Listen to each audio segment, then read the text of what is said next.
सुबह की लालिमा पूरे राज्य में फैली थी, लेकिन राजा विक्रम सिंह के राज्य में सूरज भी जैसे डर के बादल से ढका था। राजा अपने सुनहरे महल की बालकनी पर खड़ा था। नीचे सैनिक गांव वालों से जबरदस्ती टैक्स वसूल रहे थे। किसानों की चीखें पूरे राज्य में गूंज रही थीं। सैनिक बोले, राजा विक्रम का आदेश है, जो कर नहीं देगा उसका खेत जला दिया जाएगा। एक बूढ़ा किसान हरिया आगे आया, कांपते हुए बोला, राजा महोदय, बारिश नहीं हुई, फसल सूख गई, कृपा करें। राजा ठंडी मुस्कान के साथ बोला, बारिश नहीं हुई तो मेरी किस्मत भी सूखी समझो। राजा ने सैनिकों को इशारा किया। सैनिकों ने हरिया की झोपड़ी में आग लगा दी। हरिया चिल्लाया, राजन, ईश्वर तुझे माफ नहीं करेगा। राजा हंसकर बोला, ईश्वर, यह राज मेरा चलता है। गांव के लोग कांप गए। हरिया राख के पास बैठा रहा, आंखों में आंसू और होठों पर एक ही शब्द, न्याय। रात का अंधेरा छा चुका था। हरिया के घर की राख अब ठंडी हो चुकी थी। पास ही उसकी बहू गौरी बैठी थी। वो भगवान की मूर्ति के आगे दीप जला रही थी। वो रोते हुए बोली, ठीक भगवान, अगर न्याय है तो इस अन्याय का जवाब दो। उसी वक्त हवा ठंडी हो गई, दीपक बुझ गया। गांव के मंदिर की घंटी अपने आप बज उठी और हरिया की राख धीरे धीरे चमकने लगी। आवाज आई, अन्याय का खून अब खून से धुलेगा। कहते हैं उस रात किसी ने देखा हरिया की आत्मा राख से उठी।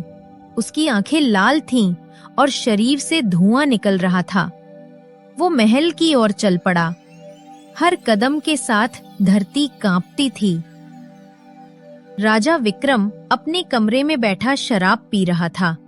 उसकी आंखों में अहंकार था, होठों पर हंसी। अचानक कमरे की दीवारों से फुसफुसाहट सुनाई दी। राजा वह चौंक गया। चारों ओर देखा पर कोई नहीं था। फिर आवाज आई, राजा विक्रम, क्या याद है हरिया? राजा ने गुस्से में तलवार उठाई, कौन है वहां? लेकिन तब दीवारों से खून टपकने लगा और आईने में उसके पीछे हरिया की परछाई दिखी। राजा ने पीछे मुड़कर देखा, कोई नहीं, पर आईने में हरिया की आत्मा मुस्कुरा रही थी। राजा चीख पड़ा और गिर गया। सैनिक भाग कर आए, बोले, महाराज सब ठीक है? राजा कांपते हुए बोला, महल में कोई है, हरिया लौट कर आ गया है। अगले दिन से महल में अजीब घटनाएं होने लगीं। राजा की तलवार अपने आप जमीन पर गिर जाती, घोड़ों के अस्तबल से हिनहिनाने की आवाजें आती और रात को दीवारों पर खून से लिखा मिलता, न्याय दो। राजा ने तांत्रिक बुलाया। तांत्रिक बोला, महाराज, ये आत्मा किसी निर्दोष की है जिसे अन्याय ने मारा है। राजा ने चिल्लाकर कहा,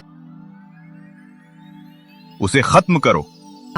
तांत्रिक ने अनुष्ठान शुरू किया, पर जैसे ही मंत्र बोले गए, हवा ठंडी हो गई, दीपक बुझ गया और हरिया की आत्मा प्रकट हुई। आवाज गूंजी, जो निर्दोष का खून बहाए उसका राज्य खून में डूबता है। तांत्रिक डर के मारे गिर पड़ा। राजा पीछे हटने लगा। महल की छत पर बिजली गिरी। हरिया की आत्मा गरज उठी, तेरे सोने के महल में अब राख की दीवारें होंगी। राजा महल से भागने लगा, पर महल के दरवाजे अपने आप बंद हो गए। वह चिल्लाया, मुझे जाने दो। हरिया की आत्मा सामने आई। अब उसका चेहरा शांत था, लेकिन आंखों में आग थी। वह बोला, अब डर तेरा है और शांति मेरी। राजा जमीन पर गिर पड़ा। महल की दीवारें टूटने लगीं और पूरा महल जमीन में समा गया। सुबह जब गांव वाले पहुंचे, जहां महल था, वहां सिर्फ राख और एक लाल पत्थर पड़ा था, जिस पर लिखा था, अन्याय का अंत, न्याय की शुरुआत। गौरी मंदिर में दीप जलाकर बोली, गरीब का दिल भगवान का घर है, जो उसे तोड़ता है वो खुद टूट जाता है। मंदिर की घंटी अपने आप बज उठी और हवा में फुसफुसाहट आई। हरिया को शांति मिली। जिसे तू छोटा समझता है वही एक दिन तेरा न्याय बन जाता है।